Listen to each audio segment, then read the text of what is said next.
নমস্কার, কেমন আছেন সবাই? আরপি ফ্যামিলি কুকিংয়ে আপনাদের সবাইকে স্বাগত জানাই। এখানে দুধ জাল দিয়ে দিয়েছি, এবার এর মধ্যে লেবুর রস দিয়ে দিচ্ছি।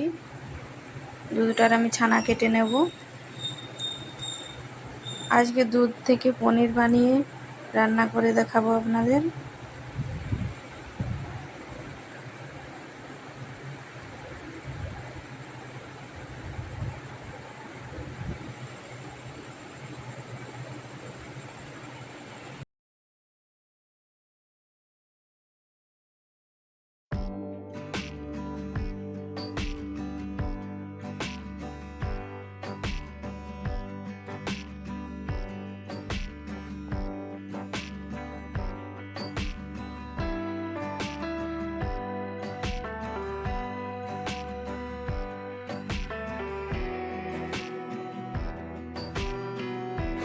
একটা সুতার কাপড়ে ছানাটা ছেঁকে নিয়েছি, ছেঁকে ভালো করে জলটা নিংড়ে নিয়েছি। এবার একটা থালার উপর এটা বসিয়ে দেব সেট হওয়ার জন্য।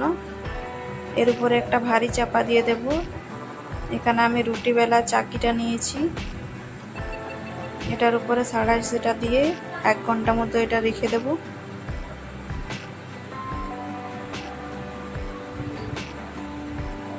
আর একটু ভারী কিছু হলে ভালো হতো, তো আমার কাছে এই মুহূর্তে সেরকম ভারী কিছু দেখতে পাচ্ছি না। যেহেতু ছোট পনির, এই হালকা চাপা দিলেও হয়ে যাবে। 1 ঘন্টা পর ফিরে এসেছি, এবার আপনাদের দেখাচ্ছি কিভাবে সেট হয়েছে।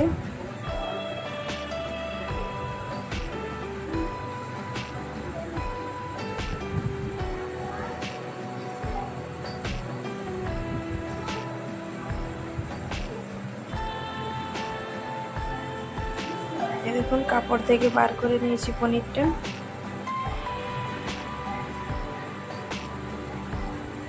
সাইডটা একটু হয়নি, বাকি ভালোই হয়েছে। পরিমাণে অনেকটা হলে ভালো হতো, অল্প জিনিস তো। সাইডটা একটু বসেনি, বাকি পুরোটাই বসেছে ভালো। এবার ছোট ছোট পনিরের আকারে আমি কেটে নিচ্ছি।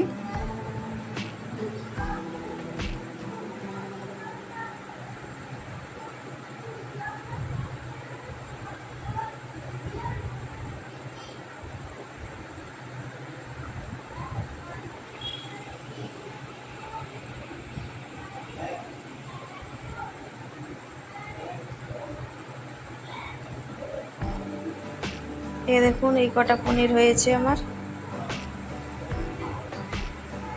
এবার চলুন পেঁয়াজ আর টমেটোটা কেটে নিই।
কড়াই বসিয়ে দিয়েছি, কড়াইয়ের মধ্যে দিয়ে দিয়েছি সাদা তেল। এখানে কাজু, আদা আর রসুনটা ভেজে নিচ্ছি। ভাজা হয়ে গেছে, এবার তুলে নেব।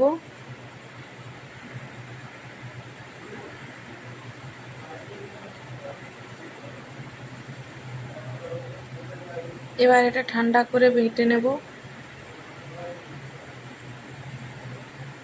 এবার ওই তেলের মধ্যে দিয়ে দেব পেঁয়াজ। পেঁয়াজটাও ভেজে নিয়ে তুলে নেব।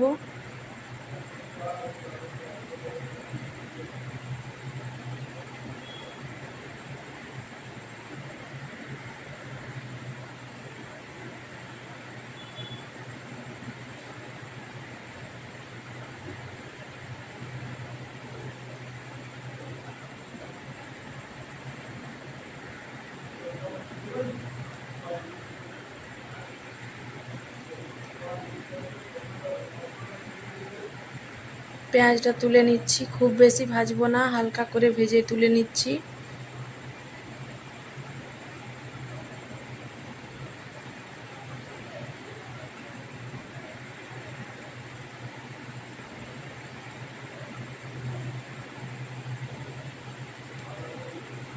এবার ওই তেলের মধ্যে টমেটোটা ভেজে নেব।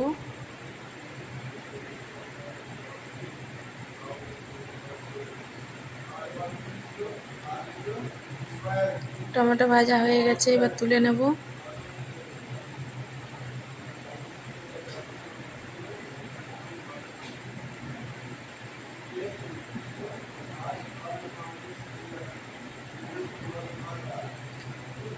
এবার পনিরটা ভেজে নেব।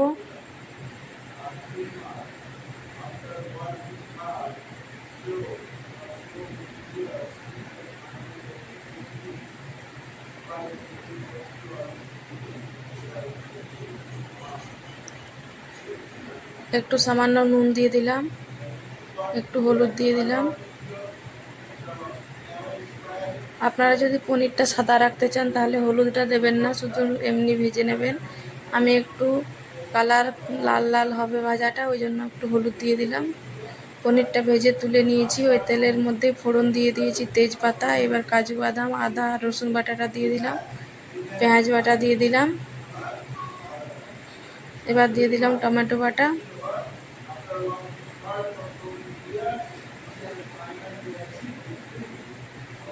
এবার সমস্ত মশলা ভালো করে কষে নিতে হবে।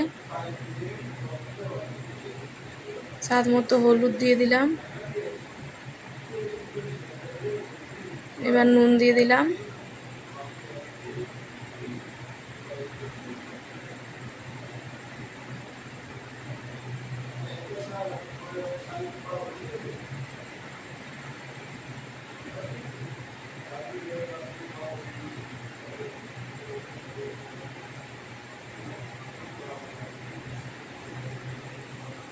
মশলা একটু কষে নিয়েছি, এবার জিরে ধনে গুঁড়ো দিয়ে দেব।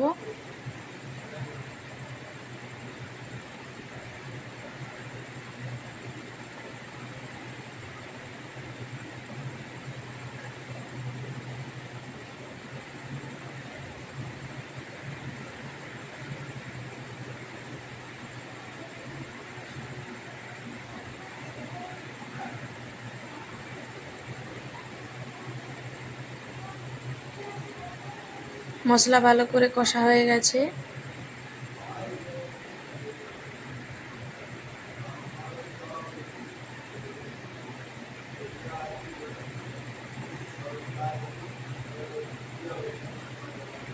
এবার একটু জল দিয়ে দেবো।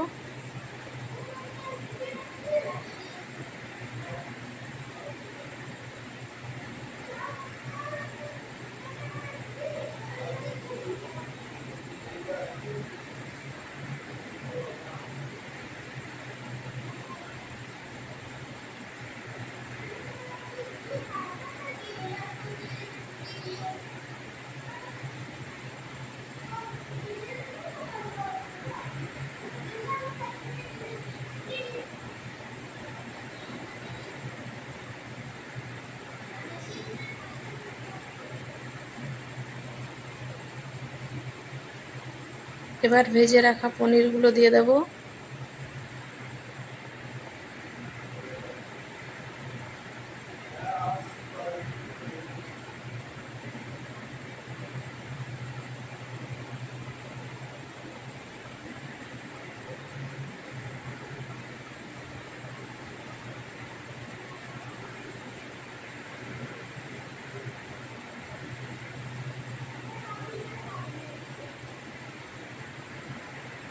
এই দেখুন পনিরগুলো একটু লালচে লালচে ভাজা হয়েছে।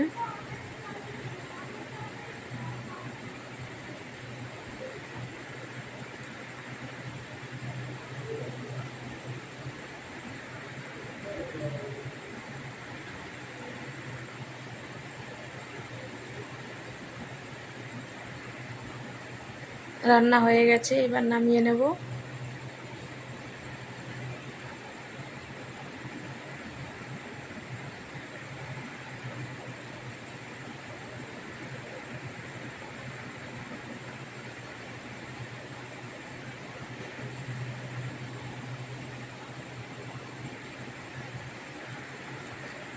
আজকে রান্না এই পর্যন্তই। সবাই ভালো থাকবেন, সুস্থ থাকবেন, আর ফ্যামিলি কুকিং দেখতে থাকবেন। আর আমার রান্না যদি ভালো লাগে অবশ্যই চ্যানেলটি সাবস্ক্রাইব করবেন।